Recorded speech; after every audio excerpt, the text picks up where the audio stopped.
کیا آپ جانتے ہیں کہ حضرت نوح علیہ السلام نے کشتی بنانے کے لیے کون سی لکڑی استعمال کی تھی؟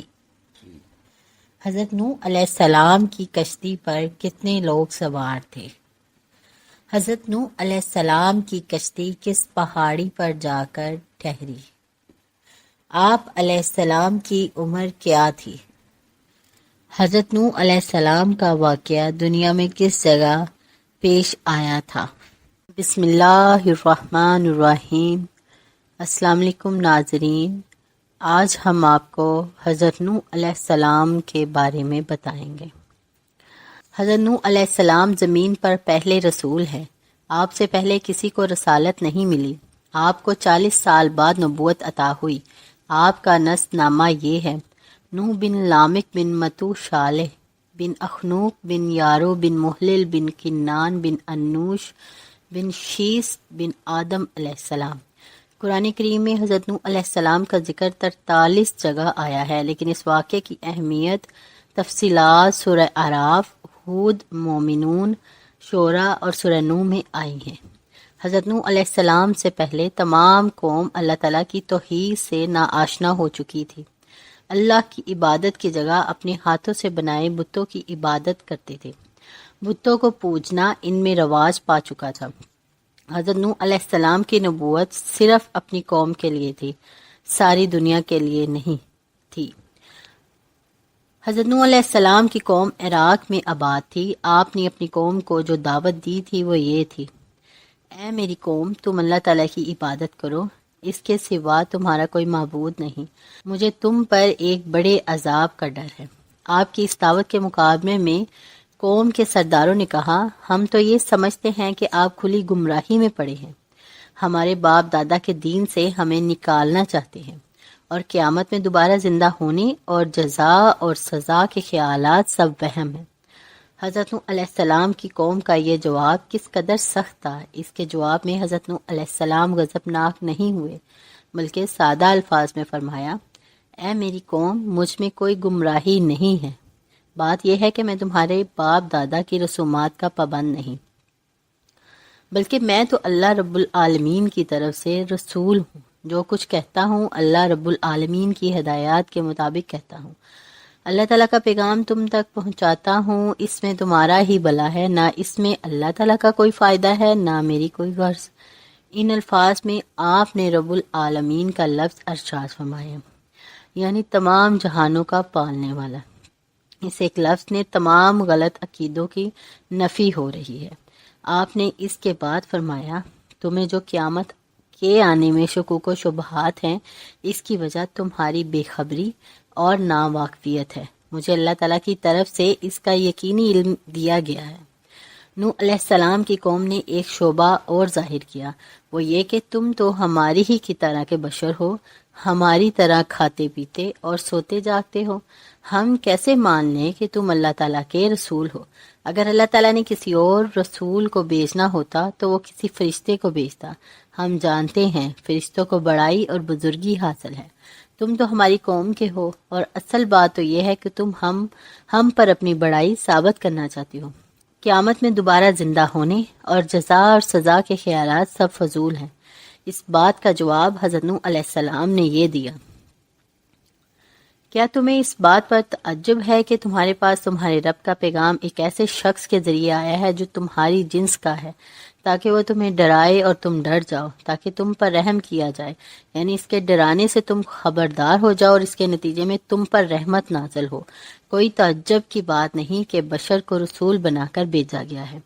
اول تو حق تعالی مختار کل ہے، جسے چاہے اپنی نبوت اور رسالت عطا فرما دے، اس میں کسی کو چو چرا کی مجال نہیں۔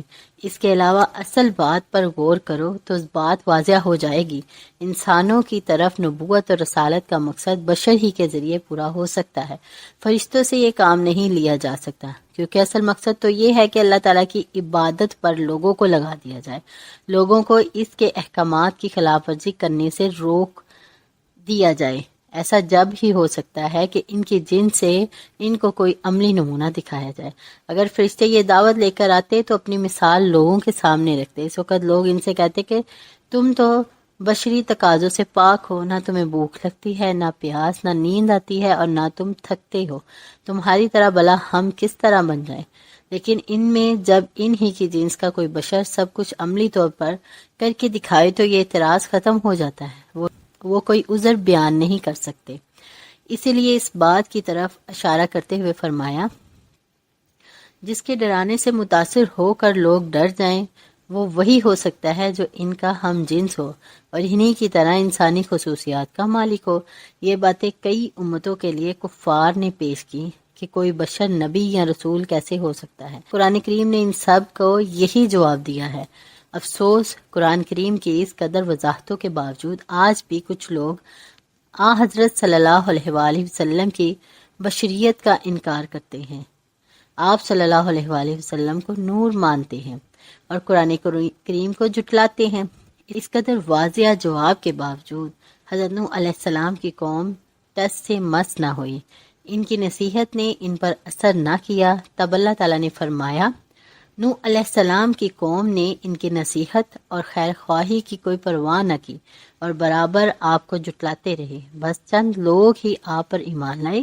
آپ کی قوم نے آپ پر ایک اعتراض یہ کیا، ہم دیکھتے ہیں کہ آپ پر ایمان لانے والے دیکھنے میں حقیر اور ذلیل لوگ ہیں، کوئی بڑا آدمی اور شریف آدمی آپ پر ایمان نہیں لایا۔ ان کے یہ کہنے کا مطلب تھا کہ اگر تمہاری بات سچ ہوتی تو قوم کے بڑے لوگ اسے قبول کرتے۔ ان چھوٹے اور ذلیل لوگوں کا قبول کرنا اس بات کی علامت ہے کہ آپ دعوی نبوت کے قابل نہیں۔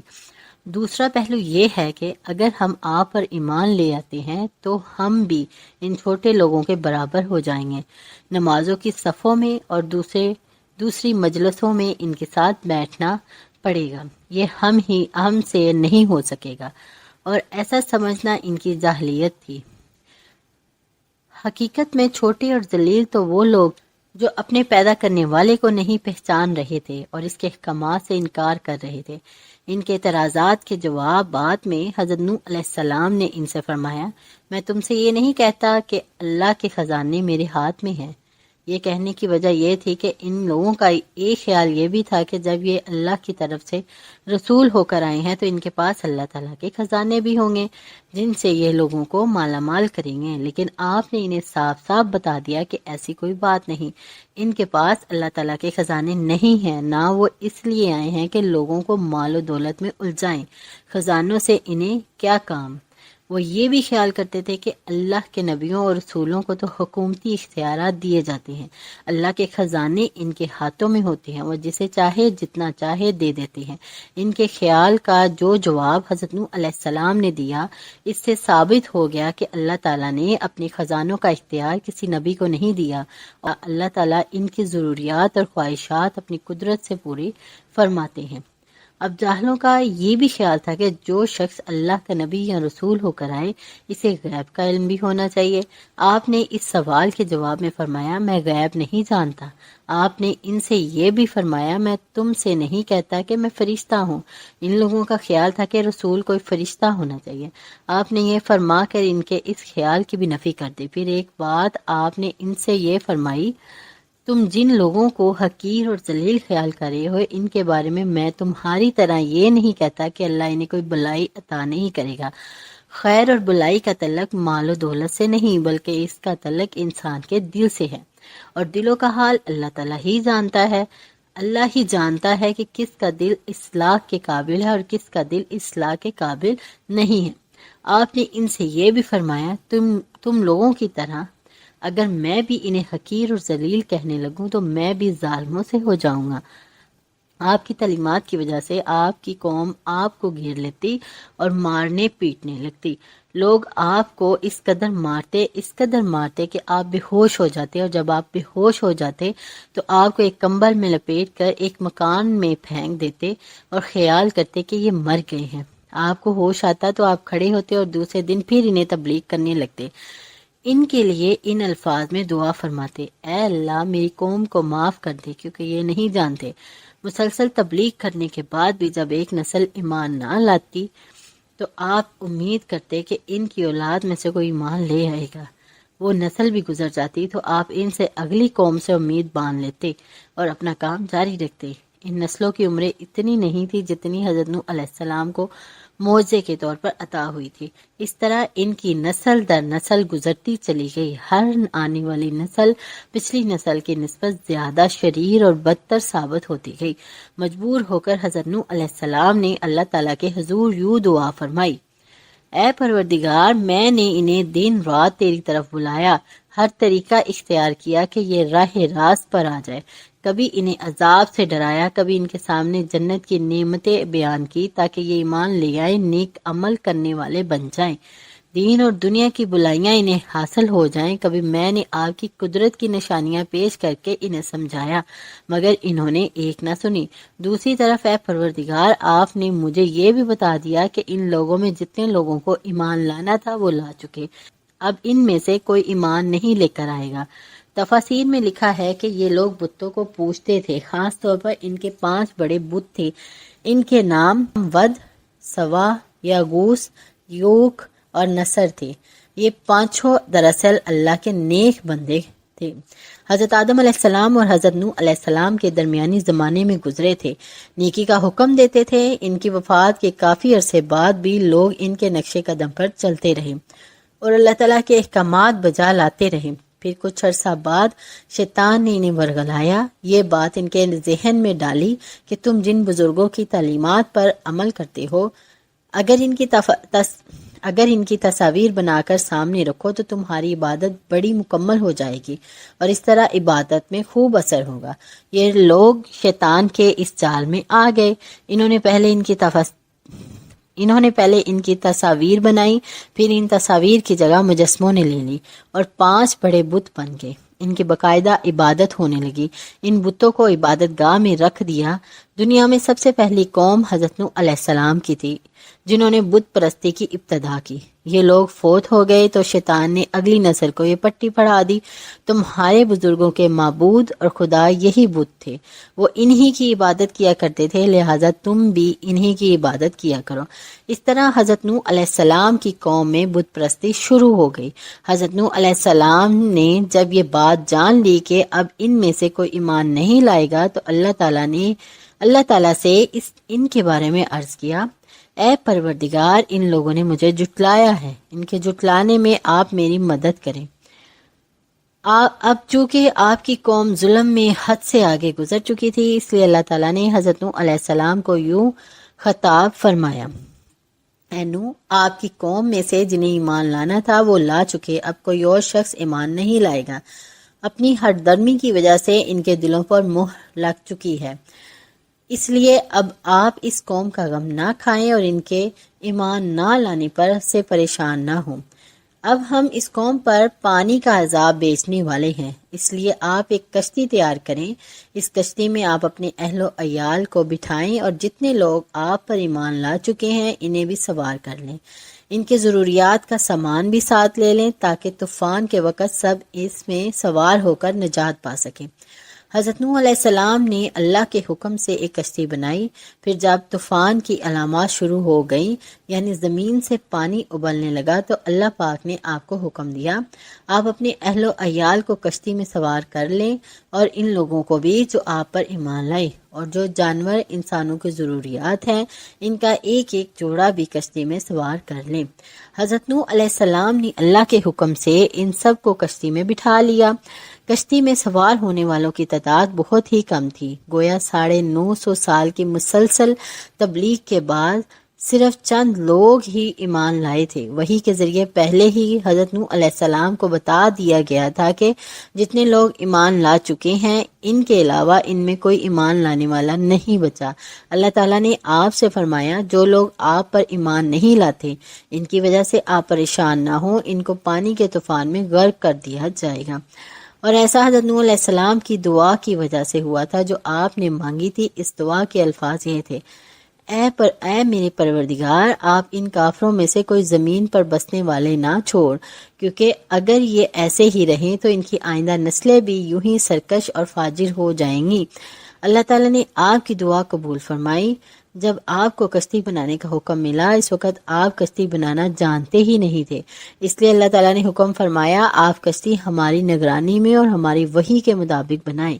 احادیث میں ہے کہ جبرائیل امین نے وحی کے ذریعے حضرت نوح علیہ السلام کو کشتی بنانا سکھایا۔ آپ نے چھال کی لکڑی سے کشتی بنائی۔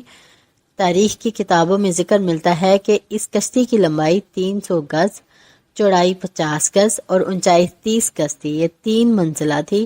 اس میں روشن دان بھی بنائے گئے تھے جو آمنے سامنے کھلتے تھے۔ اس طرح جہاز بنانے کا طریقہ خود اللہ تعالیٰ نے وحی کے ذریعے حضرت نوح علیہ السلام کو بتایا۔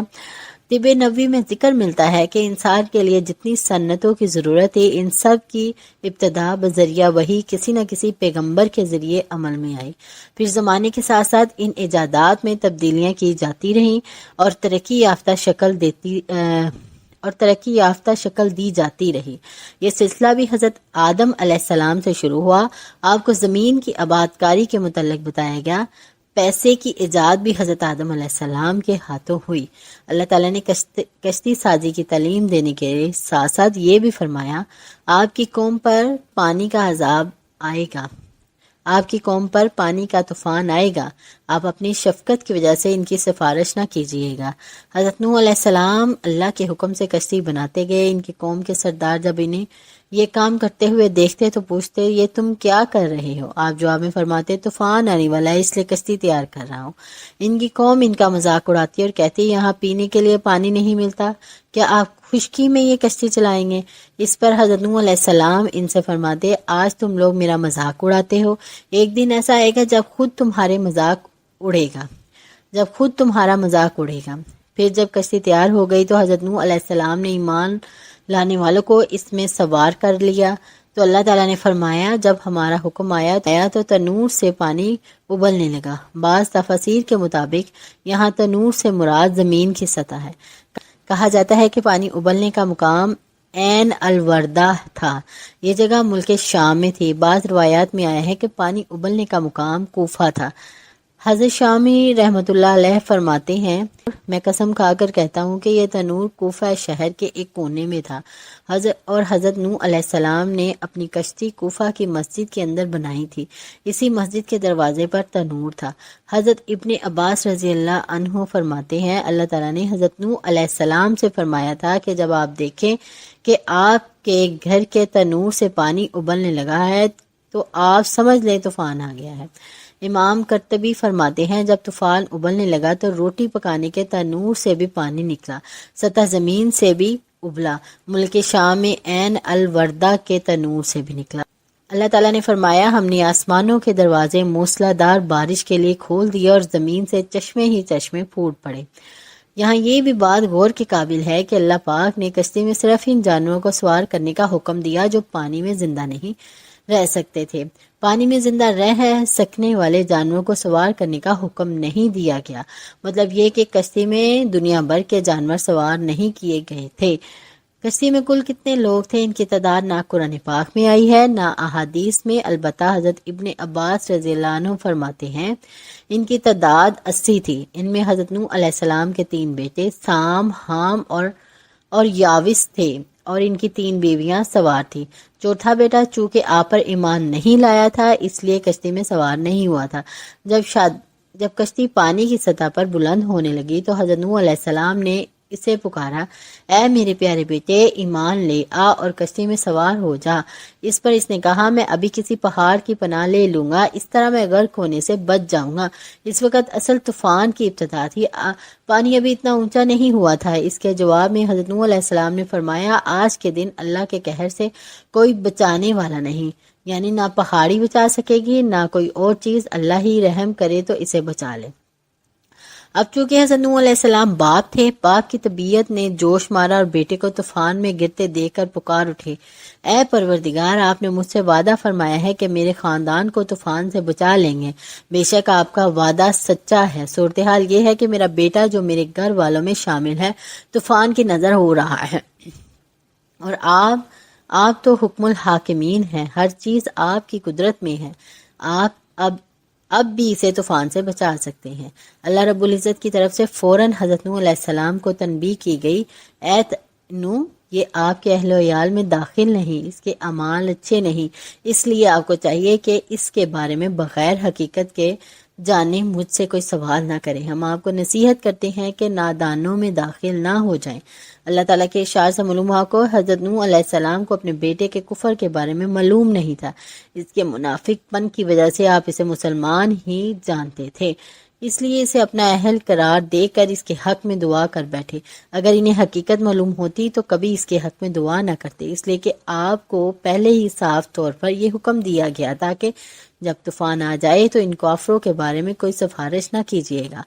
اب پھر پانی بلند ہوتا چلا گیا، بلند اور بلند ہوتا چلا گیا۔ تاریخ بتاتی ہے کہ اونچے سے اونچے پہاڑ سے بھی 15-20 گز یا پھر 40 گز اونچائی تک پانی ہی پانی تھا۔ پھر اللہ تعالیٰ نے زمین کو حکم دیا، اے زمین تو اپنا پانی نگل لے۔ اس کو حکم کا مطلب یہ تھا کہ جس قدر پانی زمین سے نکلا تھا اسی قدر پانی زمین اپنے اندر اتار لے۔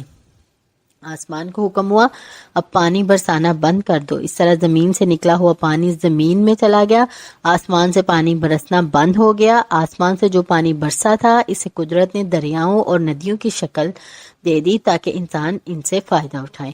زمین اور آسمان نے اللہ تعالیٰ کے احکامات کی تعمیل کی، اس طرح طوفان ختم ہو گیا۔ حضرت نوح علیہ السلام کی کشتی جو دی پہاڑ پر جا ٹھہری، ظالموں کو ہمیشہ کے لیے رحمت سے محروم کر دیا گیا۔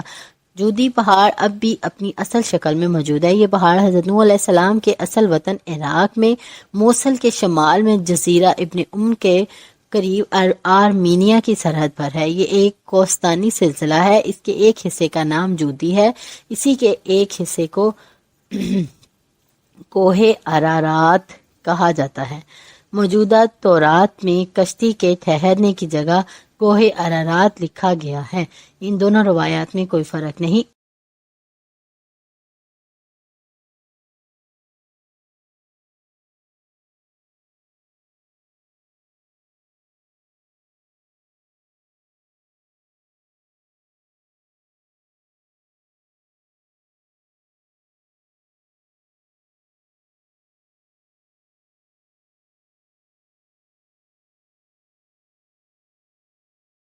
مشہور قدیم روایات میں بھی یہی لکھا ہے کہ حضرت نوح علیہ السلام کی کشتی جودی پہاڑ پر آ کر ٹھہری تھی۔ تاریخ کی کتابوں میں یہ بات بھی ملتی ہے کہ اس کشتی کے ٹکڑے آج بھی موجود ہیں۔ تفسیر تبری اور بغوی میں حضرت نوح علیہ السلام ماہ رجب کی 10 تاریخ کو کشتی میں سوار ہوئے تھے۔ 6 ماہ تک یہ کشتی طوفان کے اوپر چلتی رہی۔ جب بیت اللہ شریف کے مقام پر پہنچی تو اس نے 7 مرتبہ طواف کیا، پھر 10 محرم یوم عاشوراء میں طوفان ختم ہوا۔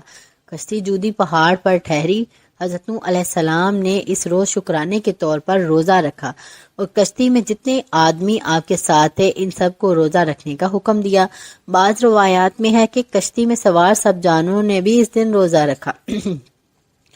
پھر حضرت نوح علیہ السلام کو حکم ہوا اب آپ پہاڑ سے اتر کر زمین میں جائیں اور کوئی فکر نہ کریں، کیونکہ آپ کے ساتھ ہماری طرف سے سلامتی اور برکتیں ہوں گی۔ مطلب یہ کہ مصیبتوں سے سلامتی رہے گی اور اولاد میں برکت ہوگی۔ اس واقعے کے بعد دنیا میں رہنے والی سب قومیں حضرت نوح علیہ السلام کی ذریت اور اولاد ہوں گی، اس لیے حضرت نوح علیہ السلام کو آدم ثانی بھی کہا جاتا ہے۔ سلامتی اور برکت کا جو وعدہ کیا گیا تھا وہ صرف آپ کی ذات تک نہیں تھا، بلکہ فرمایا گیا تھا کہ جو امتیں اور جماعتیں آپ کے ساتھ کشتی میں سوار ہیں ان پر بھی اللہ کی طرف سے سلامتی اور برکتیں نازل ہوں گی۔ کشتی میں سوار ہونے والے مختلف قوموں کے لوگ تھے، اس طرح دنیا میں مختلف قومیں اور امتیں پیدا ہوئیں۔